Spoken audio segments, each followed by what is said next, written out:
Enrique de Madrid d'Àvila, molt benvingut a Terrícoles. Bona nit, buenas noches. Vostè és consultor en gestió de riscos, detectiu privat i professor de la Universitat de Barcelona i també membre de l'Institut de Probàtica de SADE. ¿Qué es esta palabra de la probática? La probática es el estudio de la prueba, básicamente la cuestión de cómo saber la verdad dentro de un problema de un proceso judicial normalmente, ¿no? Y como decían los latinos, o probar o sucumbir, es decir, o puedo demostrar que es la verdad, cuál es la verdad y cómo puedo probarla, cómo puedo demostrarla a terceros, sobre todo un juez, y sobre todo también cómo esa verdad es atacada por la parte contraria, que suele ser un abogado que intenta impugnarla, en el conflicto del litigio, ¿no? Litis, básicamente significa piedra en latín desde el punto de vista de fijar los hechos, y básicamente la discusión en tribunal es la discusión sobre los hechos, cuáles son verdad, cuáles son mentira. Posar una mica de ciència, de raó, d'objectivitat en la prova. Correcto, pero que tiene una base científica de muchísimos años atrás. Pues básicamente la idea va cómo sabemos la verdad, cómo la podemos probar y sobre todo en sede judicial donde se juegan cosas muy importantes, ¿no? Part de la seva activitat professional és de detectiu privat. Està ara, diguem, impulsant una nova activitat, però la imatge dels detectius privats que té la majoria de ciutadans està molt distorsionada. Vostès, bàsicament, es dediquen a posar micros a restaurants o a posar micros en despatxos, penso en el cas Método 3, o les escoltes en les instal·lacions de Can Barça. Existe una distorsión enorme, básicamente porque la percepción de la realidad muchas veces del ciudadano se la ha hecho el cine, por un lado, y básicamente el cine o la televisión no piensan sobre la licitud de medios de prueba, la ley, etcétera, ¿no? Y por otro lado, un detective privado es un profesional de un campo profesional que se acerca a la ley, lo mismo que un abogado, lo que un arquitecto, lo que sea, y no comete actividades ilegales. El tema de colocar micros cuando son conversaciones de terceros es algo que va contra la ley. Y por tanto un detective privado profesional no lo hace y no lo debe hacer porque normalmente sus pruebas son para presentar en tribunal y por tanto no serían aceptadas. ¿Y por qué es fa, aleshores? Porque existe un negocio detrás o está la política detrás. Pero ¿por qué se hace? Lo hemos visto en un caso particular. Es decir, un árbol no hace, una flor no hace primavera, para entendernos. El 99% de los detectives privados que yo conozco básicamente hacen actividades de información para elaborar prueba, por ejemplo, en cuestiones de arrendamientos urbanos, que es una cuestión... Si van al registro...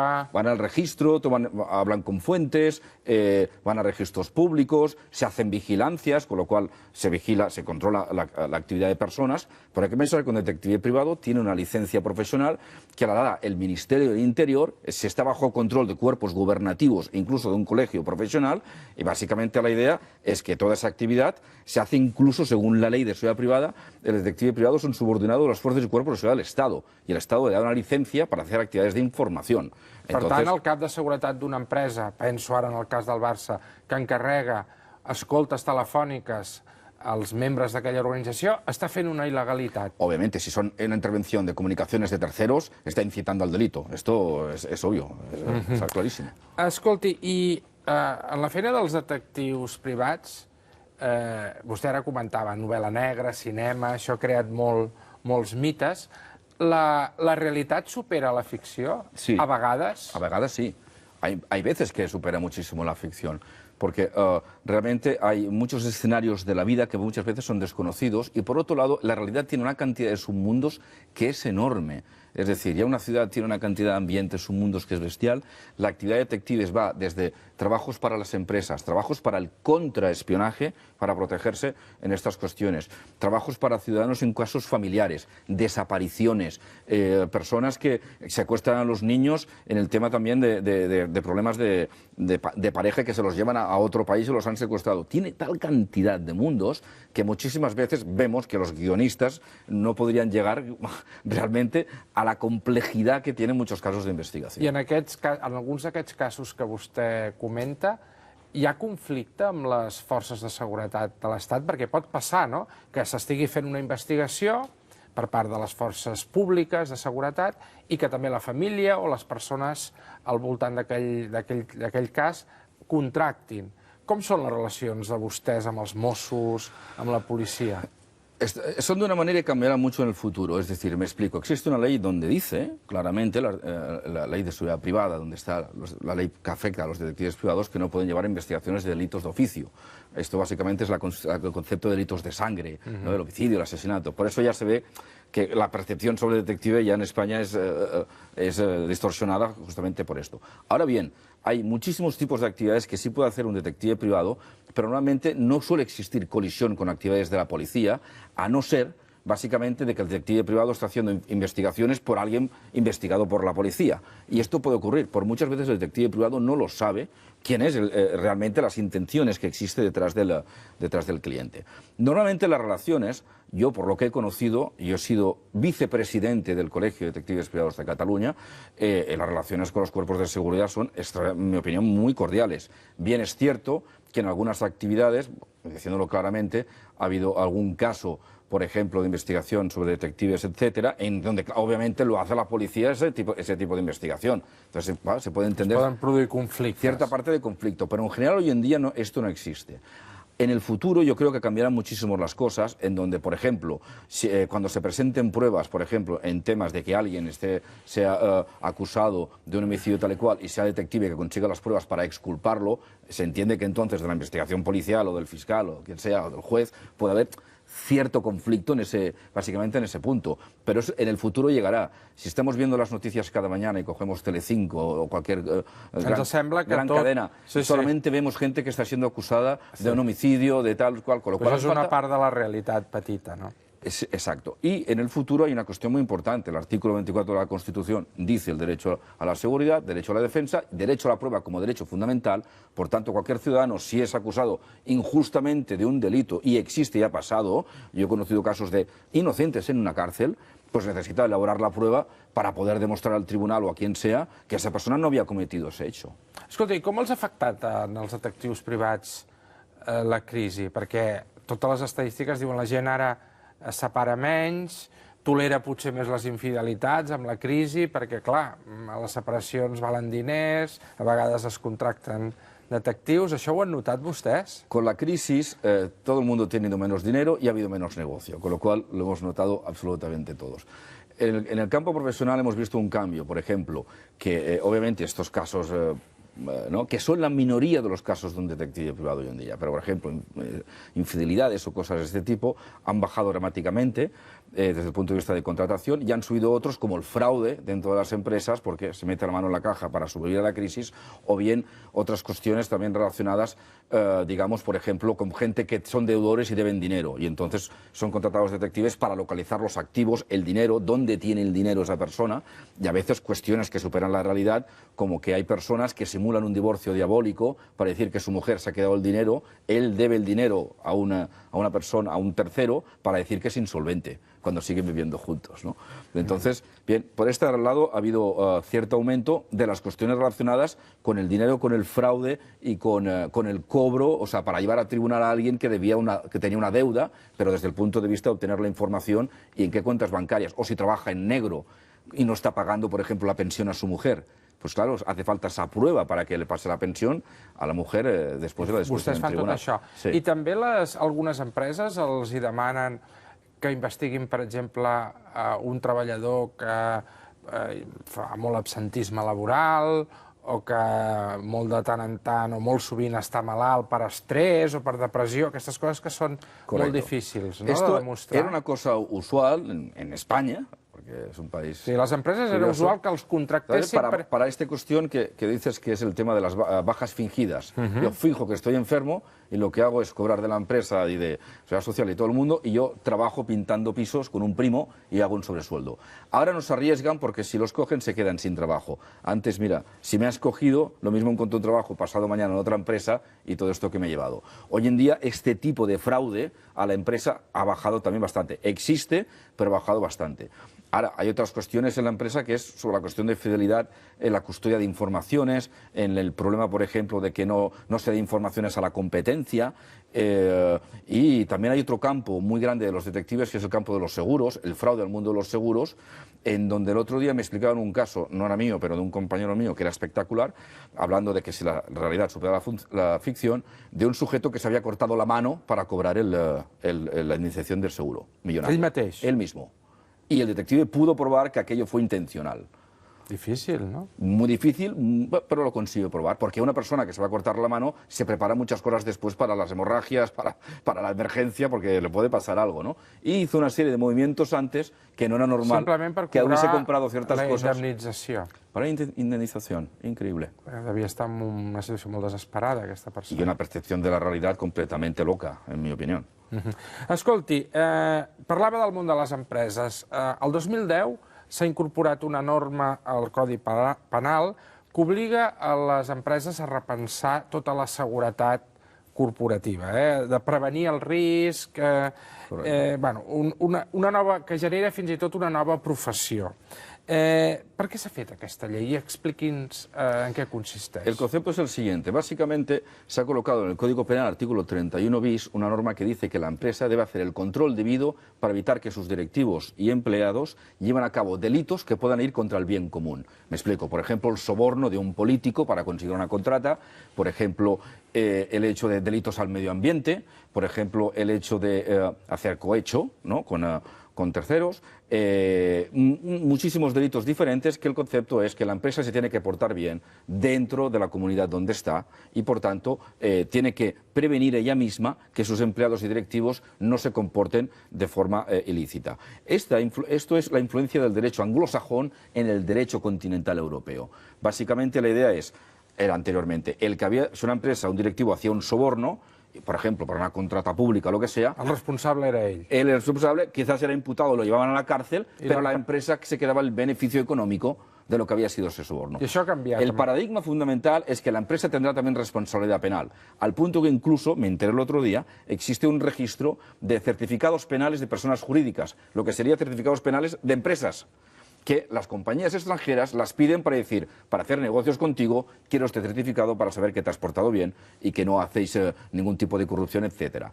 También es muy importante para las empresas donde hay muchísimos accionistas, para que la buena gestión, para que no exista ningún fraude interno que haga bajar las acciones o que se aproveche de este tipo de cosas. Això no és, una normativa relativament recent que neix als Estats Units arran del cas Enron. Correcto. I recordi'ns el cas Enron. Básicamente el concepto que a través de la corrupción del caso de la compañía, el caso Enron, tuvo tal impacto dentro de la economía norteamericana que hizo bajar la bolsa y puso problemas a toda la economía norteamericana desde el punto de vista de corrupción y soborno y también de maquillar los datos contables de compañías, etc. ¿Qué va a hacer la empresa Enron?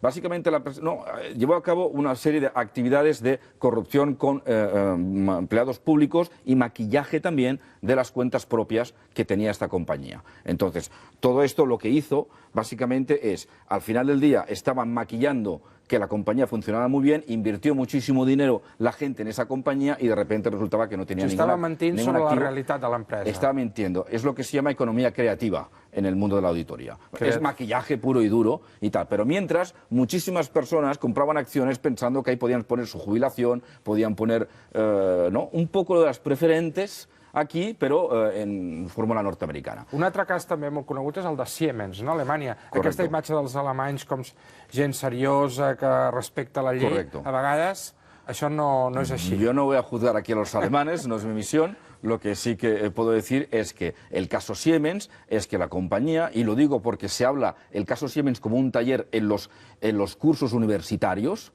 un estudi de cas, ¿no? Estudio de cas, y se explica por parte de profesores, etcétera, en donde se hizo una trama organizada para corromper funcionarios públicos de no sé cuántos países, desde África, Brasil, etcétera, Italia, muchos países del mundo, pero con intencionalidad del Consejo de Administración diciendo pagar este dinero para conseguir contratos. Y esto Claro, cuando explotó todo este tema, básicamente el riesgo, el tema reputacional por la compañía es una cosa brutal. Y justamente los empleados también juzgados penalmente y todos los problemas que conllevaba. Entonces, claro, esto en el mundo alemán ha creado una conciencia de aplicar este tipo de procedimientos para las empresas. Recordando que en Alemania no existe esta ley que existe en España. Sí, de la obligación en el Código Penal. Si estaríem més avançats en aquest sentit. Están más avanzados culturalmente, pero no legalmente, porque en su Código Penal no existe esta regla. I quins són els delictes corporatius més habituals? Los delitos corporativos más habituales son de influencia, normalmente. Pero hay, no solamente, pero más mente, que es como yo tengo contactos y me aprovecho de mi fuerza o de mi dinero para conseguir contratos públicos, por otro lado, hacer sobornos, por otro lado, la cuestión de hacer el espionaje, es decir, allanamiento informático y estas cosas también sería penado para la empresa, delitos también de la cuestión del medio ambiente, delitos a la propiedad intelectual, la copia y la falsificación de productos, tal. Hoy en día se falsifica absolutamente todo. También hablábamos antes de investigadores que se dedican a investigar solamente esto. Pues claro, si tengo una contrata con una compañía donde solamente hace falsificación en China, tengo un problema bastante serio si me van a juzgar en mi país, ¿no? Por los delitos que se hagan en otro sitio, ¿no? Hay una gran variedad de delitos diferentes, incluso el tema de corrupción de funcionario público en el extranjero. Es decir, si una compañía española, ahora que hay muchas compañías en África o en Sudamérica, corrompe un funcionario público, se le perseguirá en España a la compañía por el delito en España, no en ese país. Esto es, claro, tiene una dimensión revolucionaria. I a què obliga en concret? O sigui, en el dia a dia de les empreses, Sí. què obliga aquesta normativa del Codi Penal? Bien. O sigui, què han de canviar? Hoy en día el problema que coloca la norma es control debido y esto hace inseguridad jurídica. Pero ahora los expertos se han reunido para hacer un anteproyecto de ley que identifica 6 puntos diferentes. Por un lado, que la compañía tenga un código ético y por tanto que los empleados directivos cumplan ese código ético. Y el código ético dirá qué principios y valores hay que seguir para la toma de decisión, sea cumpla la ley, sea honesto, no tenga conflictos, no se aproveche de información privilegiada, conflicto de interés y tal. Y habrá un código sancionador de ese código ético. El código ético llega en algunas compañías a decir cuánto dinero puede aceptar un directivo o ofrecer en una comida. ¿Saben lo de toda la vida de Navidad, de envíale botellas de champán? O anar a un restaurant, no? A dinar. O ir a un restaurant y que cueste 500 euros. O las entradas para el palco del Barça. Este tipo de cosas, en este momento, se va a milimetrar hasta ese punto. Si algún directivo empleado lo incumple, habrá un código sancionador laboral y por tanto, una sanción sobre este... I parlant dels alts directius, com controlen aquestes organitzacions la informació sensible que maneguen els seus directius?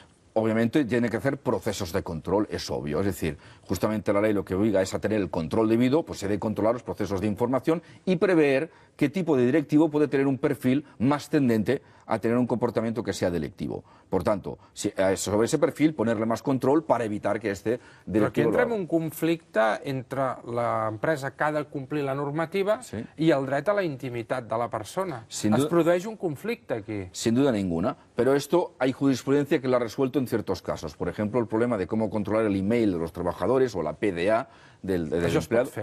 Esto se puede hacer. Desde el punto de vista del derecho laboral ha existido algún tipo de sentencia y la interpretación de la doctrina en este momento es esta, en el sentido de que si es comunicado que a los empleados que para los medios de trabajo en esos medios, el ordenador de la empresa, la PDA o el teléfono móvil de la empresa va a monitorizarlos, lo puede llevar a cabo. Ahora bien, siempre sin invadir excesivos campos de privacidad. És un tema brutalmente complejo desde el punto de vista... Perquè un pot fer a vegades servir aquest correu per qüestions personals. Llavors aquí estàs entrant en una informació... Es correcto, sensible, ¿no? Pero ¿qué ocurre? Los empleados que eran infieles contra la empresa o desleales utilizaban su correo privado para protegerse, para no ser monitorizados, por ejemplo, cuando vendían informaciones de la empresa a la competencia. Por tanto, y ahí entra la probática también, porque el concepto es, si no puedo probar la Coca-Cola cuánto tiene dentro, probaré cuánto entra y cuánto sale, y no miraré dentro, que es lo que es ilegal. Y a veces, haciendo investigaciones de lo que se llama prueba de indicios, varios indicios conjuntamente me indican la realidad sin necesidad de ver el interior de la nevera, ¿no? Para saber si la luz está abierta o está cerrada, que es lo que teóricamente sería ilegal. Pero claro, ahí faltan los expertos que sepan entrar con delicadeza, que sepan saber los marcos legales, que el problema de la licitud de prueba, los derechos fundamentales del ciudadano i del trabajador, i Tota fer una aquesta estratègia. informació està a dintre de les empreses, vull dir, les multinacionals segurament sí que tenen els recursos per fer i per interpretar tota aquesta normativa, Sí. però les petites, les mitjanes empreses, el petit negoci... El pequeño negocio, yo recuerdo discusiones con personas de la Fiscalía de Delitos Económicos en Barcelona diciendo la ley se aplica a todas las empresas, es un lío porque para las pequeñas las ha metido quizás en un lío, pero aplica a todas. La diferencia básicamente está en que las grandes compañías, a partir de unos millones de facturación, están obligadas a tener un departamento propio de compliance, un experto que se dedica al control de estos procesos para evitar los delitos. Un departament intern com tenen recursos humans, com tenen el departament tècnic... Efectivamente. El Compliance Officer, que esto va a ser una nueva profesión dentro de muy pocos años. Ya lo está siendo, pero creo que va a tener un boom muy fuerte. I quin perfil ha de tenir aquesta nova professió? El Compliance Officer es una persona que tiene que ser casi un hombre del Renacimiento, básicamente porque le piden una cantidad de conocimientos en muchas áreas diferentes. Criminología corporativa, cómo saber si un empleado puede ser delincuente. Por otro lado, auditoría económica, qué tipos de delitos económicos puede hacer la empresa y prevenirlos, por tanto, conocimientos sobre ello. Desde otro punto de vista, risk management, procesos de análisis de riesgo. Esta nueva normativa obligará a que se haga un documento de análisis de riesgos de la organización, dónde puede haber el delito, cómo puede ser cometido. Y este documento tiene que ser la guía de las actividades de los controles que tienen que hacerse, básicamente, que tienen que hacerse después, ¿no? Y entonces esta profesión necesita muchos conocimientos jurídicos, justamente por lo que estamos contando. El hecho de si hay que hacer una investigación, si están los derechos laborales, si hay un código sancionador laboral en esta cuestión, pues también entra la cuestión legal. Y, por supuesto, el Código Penal, porque si está la norma del Código Penal, pues expertos también en derecho penal. Ho estan fent les empreses a casa nostra? Estamos empezando, la norma tiene 3 años y medio, ya la estamos cambiando porque por inseguridad jurídica que haber colocado el paradigma, pero no definirlo bien, ha dejado a las empresas fuera de juego y sobre todo lo están implantando aquellas compañías extranjeras que ya tenían la tradición de hacerlo en sus países, o el hecho de que, como he comentado antes, si es una compañía norteamericana que aquí su directivo soborna al político local, le van a juzgar en los Estados Unidos a él, a su compañía en los Estados Unidos, con lo cual le interesa que se porte muy bien su compañía aquí. I les penes, las aplican. Les penes per aquests delictes són... Estamos hablando de personas jurídicas, ¿eh? Es decir, sobre las personas jurídicas la máxima pena es la disolución. Pero Es pot arribar a dissoldre l'empresa. Esto dice la ley, esto sí que está en las penas y lo dice claramente el Código Penal, en el catálogo de penas, en relación con la cuestión de responsabilidad penal de personas jurídicas. Escolta, i per què en el cas d'Espanya, en tots els estudis que hi ha, algun recent de transparència internacional, sortim entre els països més corruptes? Tiene mito y realidad, tiene verdad y tiene la parte de mito, porque las estadísticas de Transparencia Internacional, llevando a cabo un estudio sobre 107 países, la estadística media es que básicamente 1 de cada 4 directivos había llevado a cabo un delito. Pero en todos los países, no solamente, recordamos Siemens, recordamos Enron, son alemanes, son norteamericanos, no son solamente, básicamente, la idea española. No son latinos. No son latinos. Por otro lado, somos latinos y tal, pero por ejemplo, esta cuestión de corrupción en el fútbol en Italia ha explotado y hay varios equipos que bajaron a segunda división e incluso hay muchos jugadores implicados. I aquí no ha esclatat això encara? Hi ha molta corrupció en el món del fútbol. Yo hice un artículo en la revista Juris recientemente sobre esta cuestión y básicamente me he fijado en una cuestión, que es que ha salido el comisario Almunia, español, de la Unión Europea, diciendo la Unión Europea está investigando a 7 equipos de fútbol, Barcelona, Real Madrid y otros, por cuestiones relacionadas que pueden estar relacionadas con la corrupción. ¿Qué ha dicho Almunia? Aviso a navegantes, que viene esta nueva normativa que cambia los tiempos, coloquen ustedes, prepárense o coloquen las normas o las actividades de compliance sobre las compañías para que no les coja a ustedes fuera de juego. Como diciendo, va a venir, ha pasado en toda Europa, en España le queda poco para que empiece problemas de corrupción. Aquesta normativa pot haver tingut alguna influència en la decisió del senyor Rossell d'abandonar la presidència del Barça?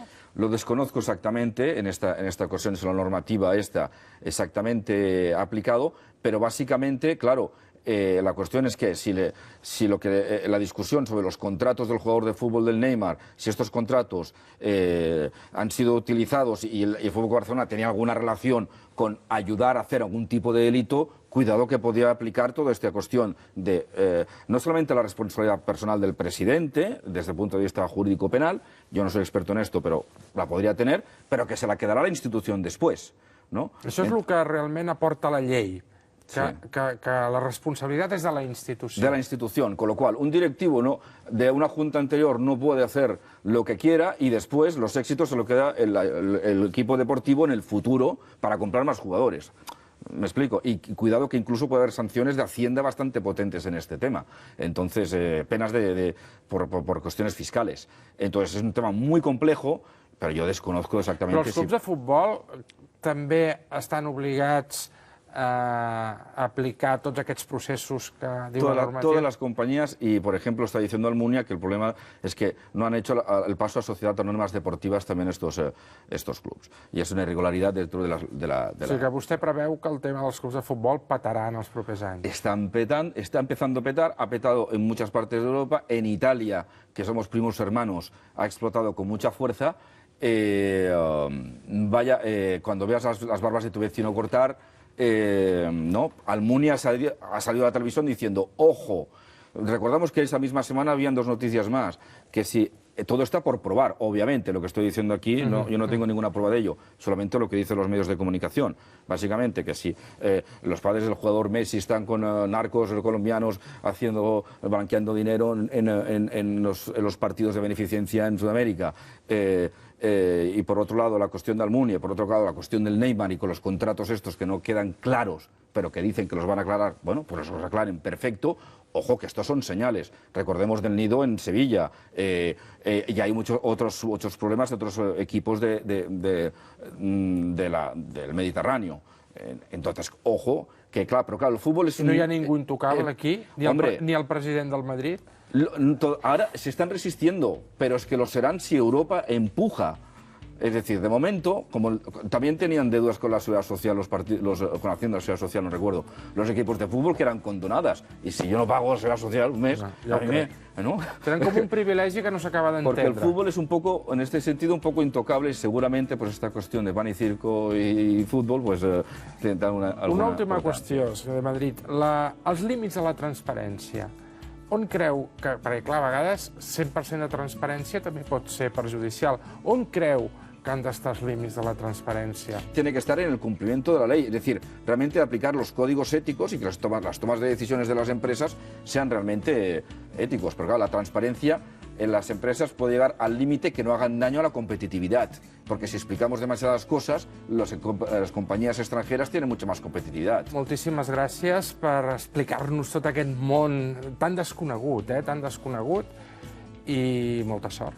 Moltíssimes gràcies, ha sigut un plaer.